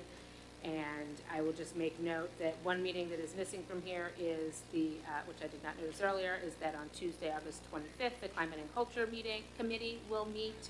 And again, please look as soon as we know the date for next week for when we plan to hopefully approve the interim superintendent. We will put that notice out as soon as we have the date solidified, and that will be posted so that folks are aware. And with that, I will take a motion to adjourn. So moved. Thank you, Mr. Schultz. Second, Zachariah. Thank you. Thank you, everyone. The meeting is adjourned.